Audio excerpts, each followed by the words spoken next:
Sermón del Monte, temporada 2. Oración, ayuno y dar. A través de estos episodios hemos hablado acerca de un sermón, quizás el sermón más importante que haya dado una persona, y en este caso esa persona es Jesús, el Hijo de Dios, nuestro Rey. Y ese sermón, Sermón del Monte, ha trascendido lenguas, naciones. La Biblia es el libro más traducido en el mundo, por lo tanto muchas personas conocen ese sermón. Otros, quizás como tú en este momento, tienen la oportunidad de escucharlo y de empezar a entender lo que significa. Hemos hablado en episodios anteriores también respecto de este sermón en varias secciones, y una de ellas fue las bienaventuranzas, lo que Jesús hablaba de cómo ser muy feliz y dichoso en 8 bienaventuranzas que nos muestran el camino a la paz, a la felicidad, como por ejemplo teniendo hambre y sed de justicia, arrepentimiento por el pecado, ser como Jesús, ser mansos, etc. Luego estuvimos hablando acerca de la influencia que Jesús quiere que seamos aquí en la tierra, comparándolo con la sal y con la luz. Jesús dijo: yo no vine a desobedecer la Biblia, de hecho vine a cumplirla. Y nos mostró como ejemplo que si Él podía cumplirla, nosotros también podíamos cumplirla. Entonces, ojo, 8 bienaventuranzas, 2 influencias.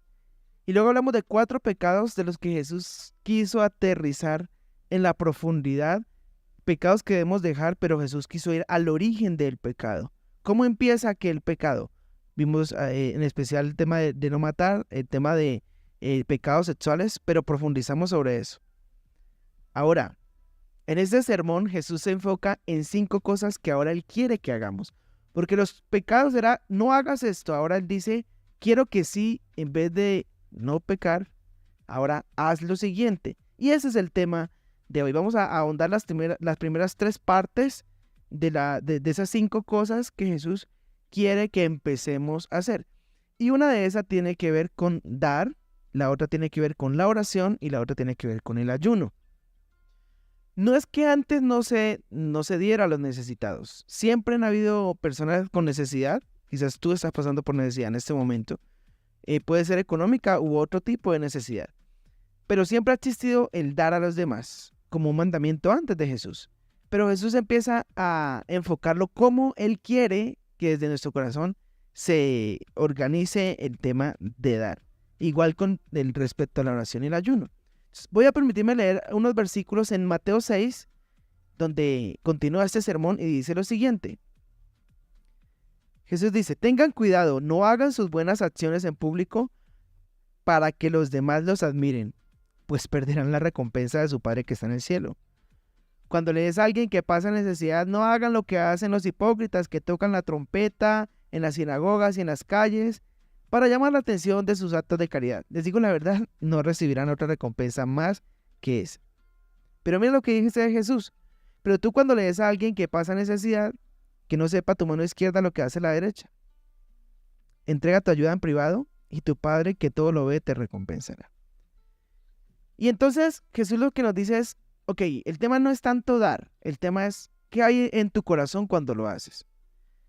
A veces creemos que por darle a los demás o por hacer obras de caridad vamos a ser salvos. La Biblia no dice eso. La Biblia lo que dice es que somos salvos por fe, por la fe en Jesús. Pero que la fe sin obras es muerta. O sea, sí debemos darle a los demás, pero eso no nos va a salvar. Si tú crees que porque le das a alguien y has cometido un error y como que tú dices voy a tapar ese error y yendo a hacer obras de caridad y Dios me va a perdonar, no es la actitud ni es la forma correcta del dar. Jesús aquí está diciendo, no debes hacerlo por una razón o por otra, ni mucho menos para que te vean o digan, esta persona sí es buena gente, mira cómo da. Porque si eso fuera así, la gente que tiene mucho dinero y da obras de caridad, o la gente que tiene dinero mal habido y hace obras de caridad, pues estaría derechita para el cielo. Pero Jesús quiere una actitud del corazón. Jesús dice, a mí me interesa, o a Dios le interesa, que solo Él se entere cuando tú haces eso. No tienes por qué publicarlo en tus redes sociales o hacer alarde, mira, es que yo hice, di. Bueno, hay veces es necesario tener evidencias, ¿no? Para los entes de control, y está bien, pero que sea hasta allí, ¿no? Por ese reglamento que hay. Pero no porque tú quieras alardear de lo que haces. A veces a la gente le interesa más la selfie dando que ni siquiera el acto de dar. Y eso no es lo que Dios quiere. A Dios le interesa una actitud sana de corazón. ¿Quieres dar? Ok, que Dios se dé cuenta. No interesa que nadie más lo sepa en lo posible. Entonces, Jesús nos dice, esta es la forma correcta de dar. Ahora, nos habla de la forma correcta de orar. Y como te digo, Dios quiere que demos. Dios también quiere que oremos. ¿Qué es orar? Hablar con Dios. Mira que Jesús empieza ahí en el versículo 5 a decir cómo no debemos orar. Y dice, cuando ores, no hagas como los hipócritas, a quienes les encanta orar en público en las esquinas de las calles y en las sinagogas donde todos pueden verlos. Les digo la verdad, no recibirán otra recompensa más que esa. Jesús dice, no me interesa que te pares en una esquina y que todo el mundo te vea orando y digan, uy, esa persona ora muchísimo, mejor dicho, tiene el reloj, el teléfono del cielo ahí derechito, el WhatsApp. No, a Dios no le interesa eso. Mira la forma en la que Dios quiere que oremos. Versículo 6. Pero tú cuando ores, apártate a solas, cierra la puerta detrás de ti y ora a tu Padre en privado. Entonces tu Padre, quien todo lo ve, te recompensará. Jesús quiere que tú y yo hagamos eso. Él quiere que tengamos tiempo de intimidad con Él. Es decir, allá en nuestro cuarto donde nadie nos molesta, donde puedo echar la llave, donde puedo estar tranquilo, hablar con Dios. ¿Se tiene que dar cuenta la gente que estoy orando? No. ¿Pero debo hacerlo? Sí. Porque a veces tú dices, es que yo no oro porque todo el mundo se da cuenta y la idea no es esa. No, pues tampoco, entonces no vas a orar nunca. Busca un espacio, busca la forma de estar a solas con Dios cada día y de hablar con Él. Porque es necesario. Él quiere que lo hagamos, pero nos explica la forma correcta. Y luego sigue diciendo qué es lo que está mal. Dice, cuando ores, no parlotees de manera interminable como hacen los gentiles. Piensan que sus oraciones recibirán respuestas solo por repetir las mismas palabras una y otra vez. No seas como ellos porque tu Padre sabe exactamente lo que necesitas incluso antes que se lo pidas. Y aquí viene otra enseñanza de Jesús. De hecho, fíjate que en lo siguiente viene el Padre Nuestro. Pero Jesús antes del Padre Nuestro te dice, óyeme, pero a mí no me interesa que cojas a repetirlo y repetirlo y repetirlo y que repitas y repitas las oraciones lo mismo porque, a ver, yo entiendo lo que usted necesita.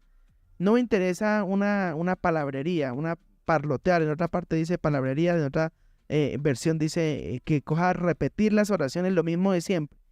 No, a Dios no le interesa eso. Él está diciendo que eso es incorrecto para Él. Entonces, eso nos ayuda a entender, bueno, hay veces cómo lo hacemos.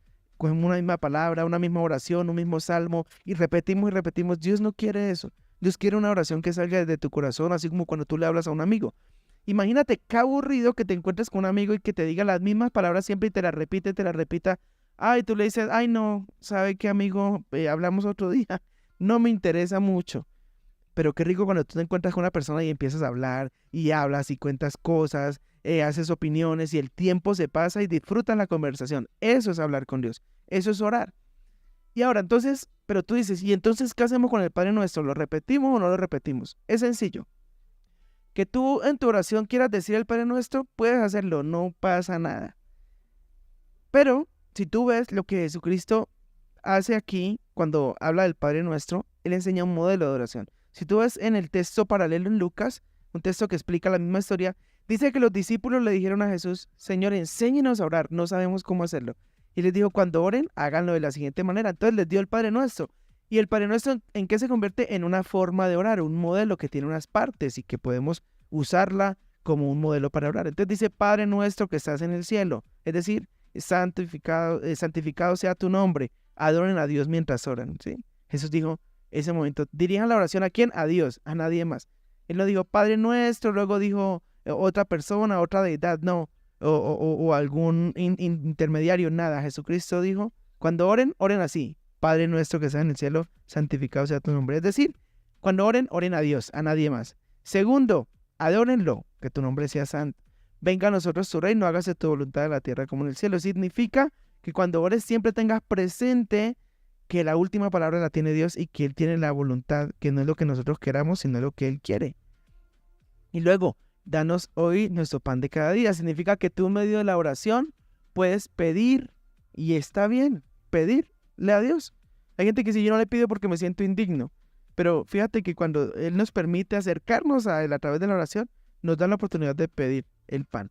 Ahora, esa palabra pan no significa solo comida. La palabra pan en su original griego significa todo, es decir, podemos pedirle el todo que necesitamos de cada día, en cualquier situación. Entonces, ¿podemos pedirle a Dios a través de la oración? Sí. Luego dice, perdona nuestras ofensas como nosotros perdonamos a los que nos ofenden. En otra versión dice, perdona nuestras deudas como perdonamos a los que nos deben. Es decir, ¿podemos pedirle perdón a Dios en la oración? Sí, por las cosas que hemos hecho mal. Pero Dios dice, pero ojo, yo los perdono, pero ojo que ustedes deben perdonar a los demás. Si ustedes quieren que yo los perdone a ustedes, perdonen a los demás, porque es una relación ahí directa. Perdona nuestras ofensas, así como nosotros perdonamos a los que nos ofenden. Y si nosotros no perdonamos a los que nos ofenden, pues sencillo, despeje la X. Es decir, Dios no nos va a perdonar. ¿Un estorbo en tu oración va a ser la falta de perdón? Por supuesto que sí. Entonces, se vuelve importantísimo el perdón. Dice, no permitas que caigamos en la tentación, sino rescátanos del maligno o guárdanos del mal. ¿Podemos en la oración decirle al Señor que nos ayude a vencer las tentaciones? Sí, podemos decírselo. ¿Ok? Pero claro, en ese momento tú le cuentas cuál es tu tentación y hablas con Dios a través de eso. Permites que Dios hable también a ti. No es una oración, no es solo hablar de aquí hacia allá. Hay que esperar que Dios le conteste a uno. Quizás no te conteste de forma audible, quizás sí, pero posiblemente te contesta a través de la Biblia y por eso es lo importante de leerla. O te contesta en tu corazón o a través de otra persona o a través del programa Dosis de Bendición. Porque Dios usa lo que quiera y la circunstancia y el momento que sea para contestar tu oración. Y sigue diciendo, mira, si perdonas a los que pecan contra ti, tu Padre Celestial te perdonará a ti. Pero si te niegas a perdonar a los demás, tu Padre no perdonará tus pecados. Wow, ay, ay, ay. Entonces, fíjate que Jesús quiere que ores, quiere que yo ore, pero Él nos dice cuál es la forma correcta. Ah, que es que a mí me enseñaron de niño otra forma. Bueno, está bien, pero ¿tú quieres hacerlo de la forma en la que Jesús quiere que lo hagamos? Bueno, aquí te estamos leyendo cómo lo dice en la Biblia. Si tú quieres coger tu Biblia y revisarlo, busca tu Biblia, la Biblia que tengas, ¿está bien? Mateo capítulo 6 y lees todo el capítulo y ahí te explica Jesús en sus propias palabras cómo Él quiere que tú y yo oremos. Y ahora me voy a la tercera parte. Otra cosa que Jesús quiere que hagamos, pero Él dice cómo quiere que lo hagamos, es el tema del ayuno. Y sí, hay gente que no cree que el ayuno es vigente todavía. Sí. ¿Qué es ayuno? Dejar de comer. ¿Está vigente? Sí. ¿Para qué el ayuno? ¿Por qué lo dejó Jesús? Es importantísimo. Fíjate que Jesús antes de empezar su ministerio ayunó 40 días. Sus discípulos ayunaban después de que Jesús también fue al cielo. Y en la Biblia se trata del ayuno. ¿Qué es el ayuno? Pues es no comer durante un periodo de tiempo alimentos con el fin de dedicarse a la oración, a la lectura de la Biblia y a escuchar a Dios. Hay varios tipos de ayuno, por supuesto. Algún día haremos una serie completa que podamos escuchar acerca de cómo ayunar. Hay gente que puede ayunar bebiendo solamente, hay otros que hacen ayuno sin beber y sin comer. Y hay muchos ejemplos de tipos de ayuno que hicieron hombres de Dios en la Biblia. ¿Que es importante hacerlo? Sí, deberíamos hacerlo por lo menos una vez al mes, cada uno. De hecho, por salud. Pero aquí viene el tema. Jesús, ¿cómo quiere que sea el tema del ayuno? Y voy a leerlo, el versículo 16 dice, cuando ayunes, que no sea evidente, porque así hacen los hipócritas, pues tratan de tener una apariencia miserable y andan desarreglados para que la gente los admire por sus ayunos. Les digo la verdad, no recibirán otra recompensa más que esa. Dice Jesús, pero tú cuando ayunes, peínate, lávate la cara, así nadie se dará cuenta que estás ayunando excepto tu Padre, quien sabe lo que haces en privado, y tu Padre, quien todo lo ve, te recompensará. Jesús dice, hay que ayunar, por favor, ayunen, pero háganlo de la manera correcta como yo quiero. ¿Cómo es? Pues que todo el mundo no tiene por qué enterarse, ¿sí? Uy, me ayuné 3 días, uy, usted es un hombre de Dios, qué hombre tan tremendo. Ayuné 20 días, uy, casi mejor dicho, casi se parece a Jesús. No, a Jesús no le interesa eso. Claro que hay convocatorias de ayunos que puedes hacer en tu congregación para que todo el mundo lo haga en específico, sí. No hay lío, la Biblia también, muchos hombres de Dios hicieron convocatorias públicas de ayuno que todos se reunían para esa labor. Pero en tu ayuno personal, cuando Dios te llama a ayunar, y hoy nos está llamando a hacer esta parte espiritual, nadie tiene que enterarse. Nadie tiene que enterarse para que tú saques pecho, para que haya algo malo dentro de tu corazón por una hipocresía y una falsa superioridad espiritual que no existe. Dios, ¿por qué quiso dejar este mensaje para cuidar nuestro corazón de eso, de a veces de la hipocresía, de apariencia, aparentar lo que no somos, de la vanidad. Dios siempre está pendiente de nuestro corazón. Entonces quiero decirte que esas son 3 de las 5 cosas que Jesús dijo en el Sermón del Monte que quiere que hagamos y nos explicó cómo debíamos hacer. ¿A Dios le gusta que demos? Sí, que le demos a los demás. A los que están en necesidad, sí, a Dios le gusta que lo hagamos. A Dios le gusta el tiempo de oración y ayuno que podemos sacar, sí le gusta. Estos son disciplinas espirituales que, ojo, se convierten en la gasolina del cristiano y que se hace necesario ponerlas en práctica cada vez que tú y yo podamos.